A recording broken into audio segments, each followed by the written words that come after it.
So I'm looking at some of these modern sets and I'm seeing double, tripling prices.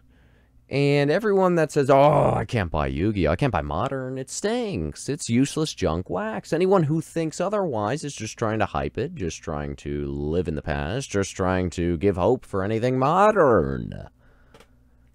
But what are your excuses for those sets? For Toon Chaos? Oh, wait, YugiohTube. No, that was a great set that had tunes mixing with iconic monsters. That's not a bad set. That's the one exception. What about Battles of Legend, Armageddon? Oh, that had 10,000 Dragon and other stuff. Oh, no. Just disregard that one, too. In a world full of Yu-Gi-Oh cards, grading, selling, buying, one card game remains supreme. One man has the insights you need to know. Watch and subscribe now. YugiohTube.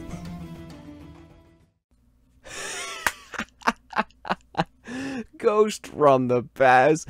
Could you believe this fool saying Ghost from the past is a decent investment? Modern Yu-Gi-Oh, guys, is a sham. It's a dumpster fire. It's trash. It's cardboard. Whatever you want to do with it. It's literally just burning, steaming piles of garbage. Why are we investing in Ghost from the past Yu-Gi-Oh? Why are we investing in modern cards? Whoever says anything else aside from that is a freaking fool. And Dark Magician Ghost Rare PSA 10s for $4,000. Oh boy, what a clown. What a clown. And for anyone to even say that modern Yu-Gi-Oh is worthwhile, oh, what clowns they are. Oh, what clowns they are. All modern Yu-Gi-Oh.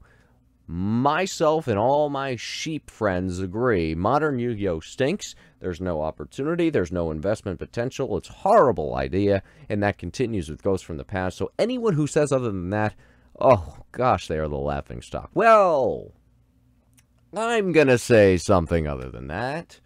I'm going to argue that, well, Yu-Gi-Oh! And modern Yu-Gi-Oh! Has its downfalls.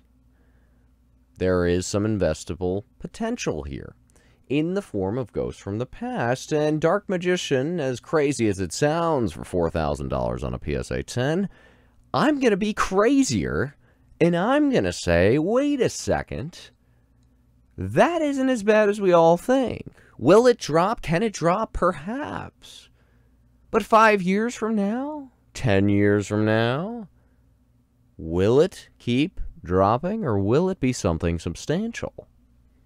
When we look at this set 5, 10 years, 20 years from now, 15 years from now, is this set going to be looked at as just another junk set, modern era wax? Okay, I could see Pokemon.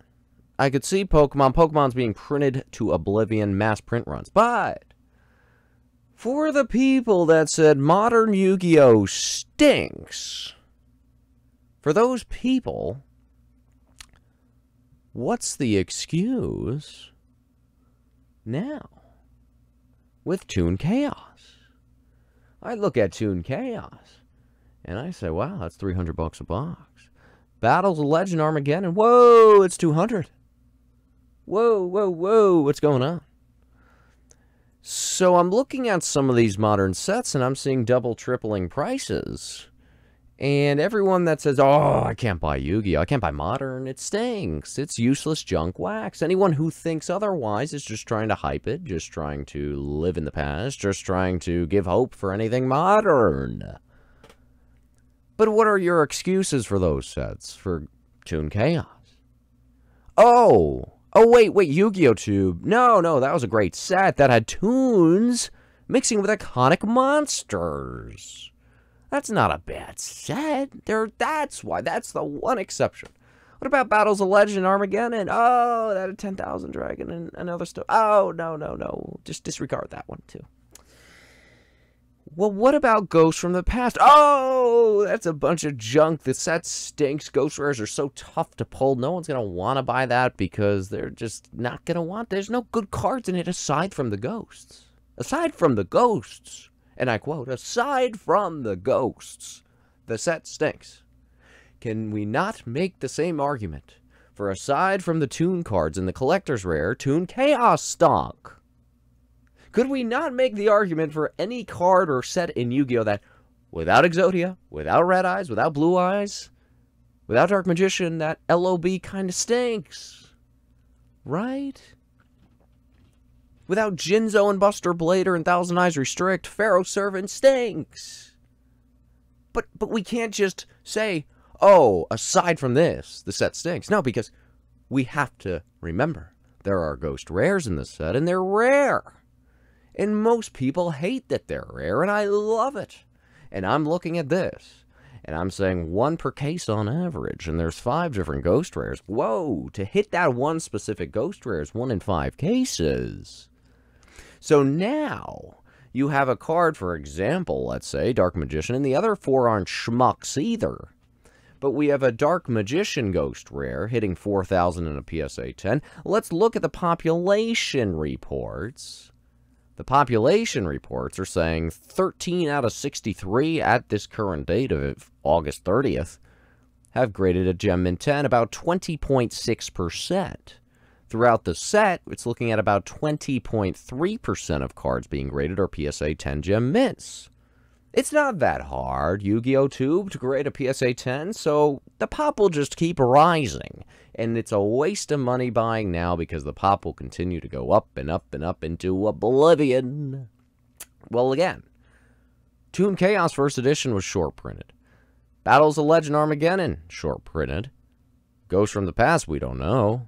But what I am seeing is favorable trends. I am seeing some solid opportunity with Ghosts from the Past. And then I look at the pop reports and I say, whoa, 20.6%. For a modern card, is this Winged Dragon of Ra rare? Ghost rare from Rage of Ra? Absolutely not. Winged Dragon of Ra is in its own category, its stratosphere of unicorn status in a PSA 10. 1 graded 10 ever. And I understand the card stock and the card stunk and the manufacturing of that set stunk. But with this set, this ain't no schmuck either. We look at 20.6% on any modern cards. And that's a pretty tough grade. 1 in 5?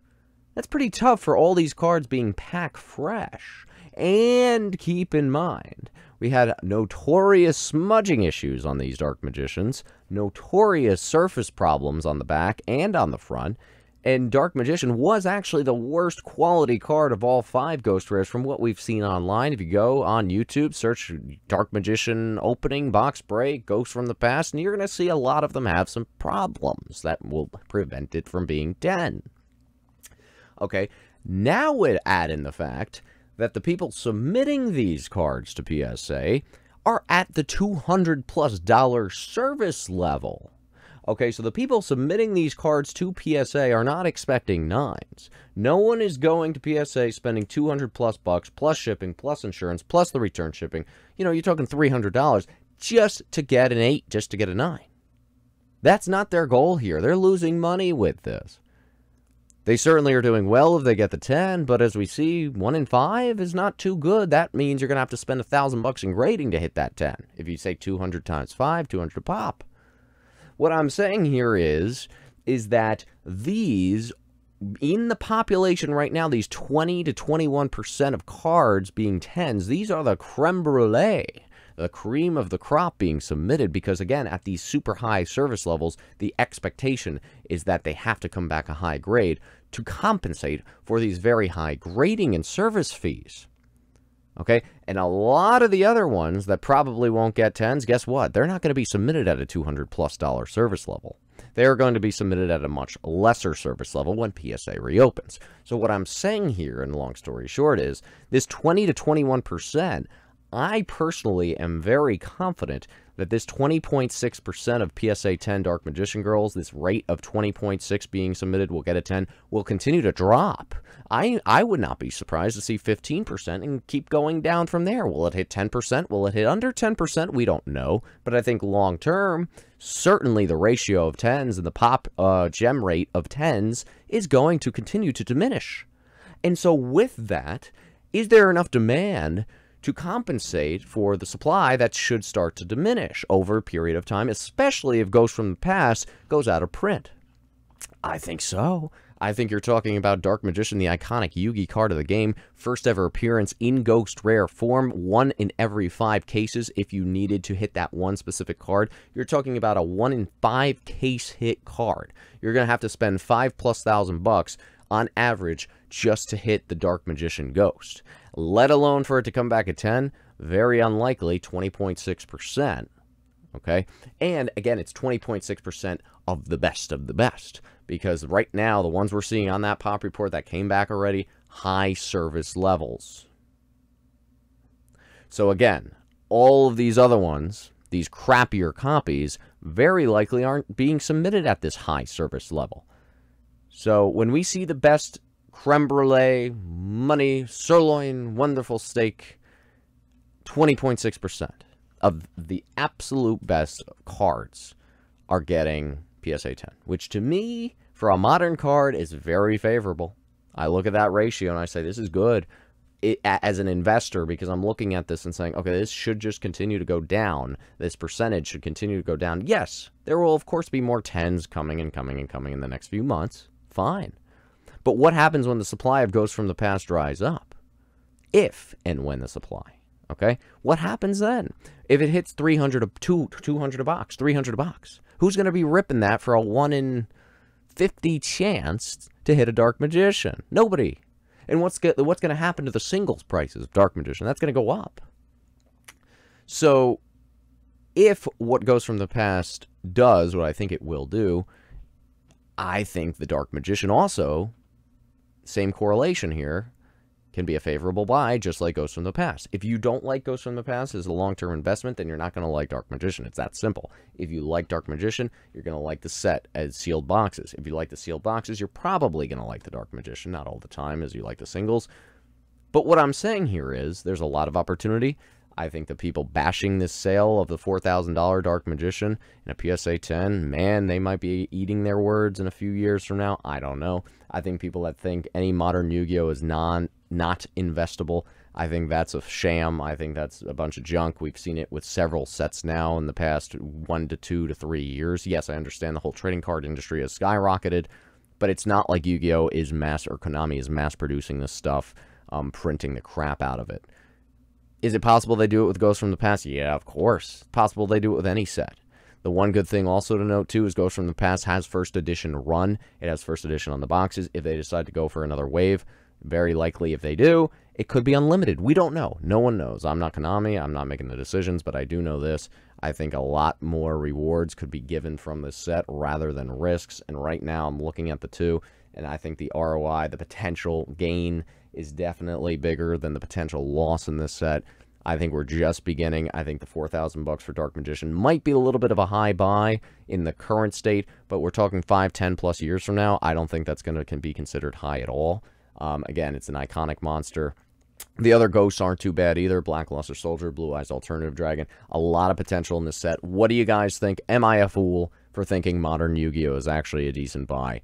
Comment down below, like the video, subscribe, of course, share the video. And again, I like to be different. I like to think outside the box. I think this set and the Dark Magician card have a lot of juice left on them. What do you guys think? Until next time, YugiohTube signing out.